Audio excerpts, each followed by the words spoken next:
Hope you are doing well. Today, horror incident.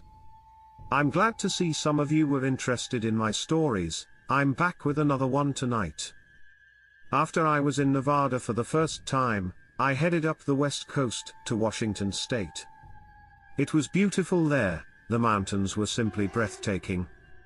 I drove right past Mount Hood in Oregon, and stopped right outside of Olympia, Washington.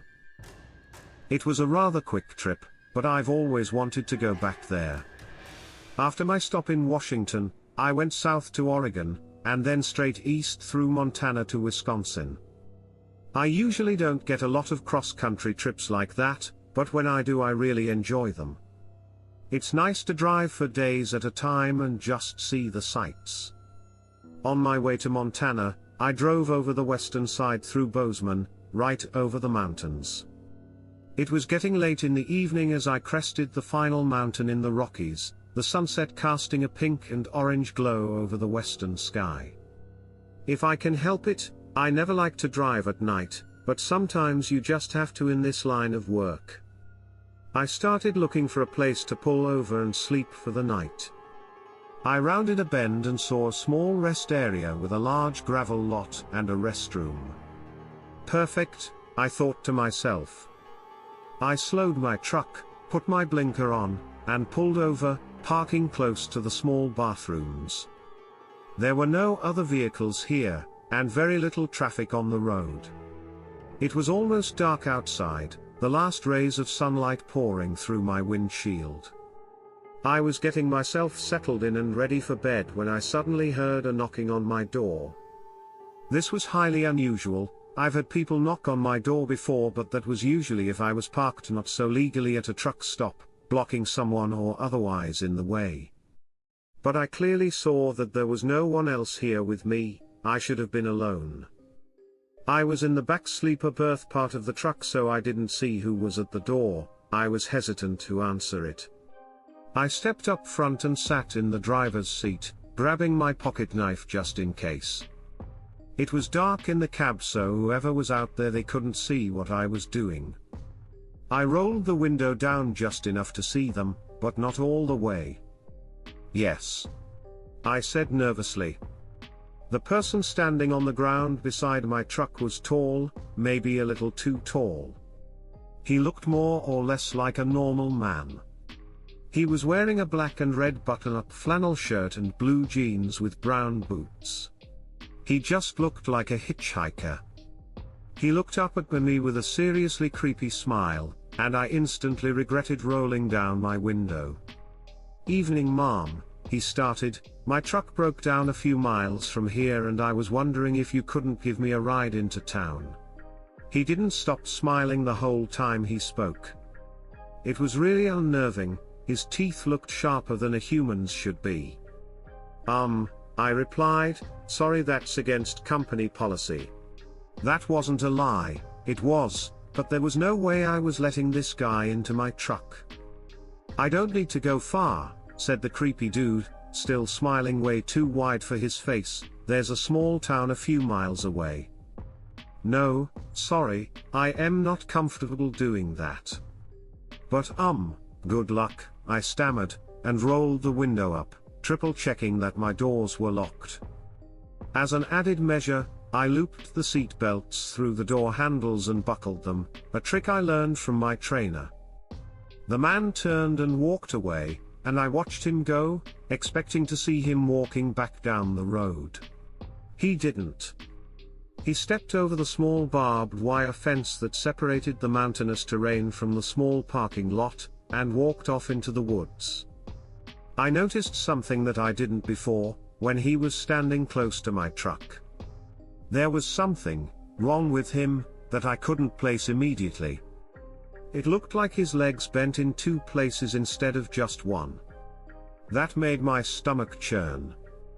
I didn't really want to stay there the rest of the night, but my clock was out, which meant I couldn't drive until I took a 10-hour break. So I reluctantly bedded down for the night. The back of my truck, lacking windows, did a good job to help me feel safe, and I was confident he wouldn't be able to open the doors even if they were unlocked. I was hoping the night would go on without incident. I was wrong. I quickly fell asleep, despite the strange encounter only moments before, but something woke me up a while later. It was dark and silent in my cab, and I lay there trying to figure out what woke me up. I strained my ears to listen, and then I heard it.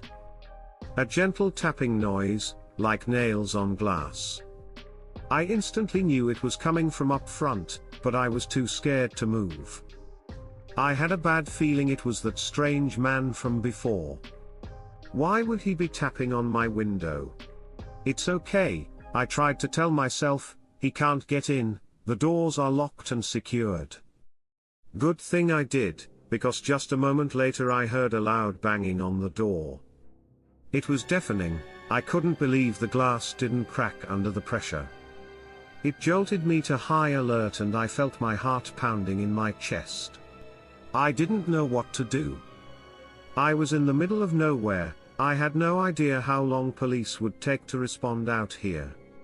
All I had to defend myself was a small 2-inch long pocket knife, and I did not want to open my door. As I stood there frozen with indecision, the loud knocking finally stopped. I held my breath, unable to move until I knew whatever was out there was gone. I heard nothing for several moments, and then a high-pitched metal scraping sound from the same door as the banging, and then silence. I faintly heard footsteps in the gravel that seemed to grow more and more distant until they ceased altogether. It took me several minutes to slow my racing heartbeat, until I got the nerve to peek out from my curtains to see if anything was out there. I saw nothing in the small gravel lot, which gave me some relief. Now I really didn't want to stay there for the rest of the night, but I had no choice. I checked my phone and saw it read 1:32 a.m. Fuck that guy for waking me up, I mumbled to myself as I went back to bed. I shortly fell asleep, and luckily the rest of the night went by silently. The next morning I woke up as the sun was rising. The comfort of daylight made me feel safe, even though the parking lot was still empty and I was still alone.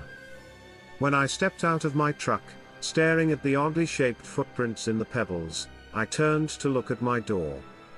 On the side were 3 long, thin, evenly spaced scratch marks gouged into my door. They looked at first glance to be claw marks. The more I looked at them, the more they could only be claw marks.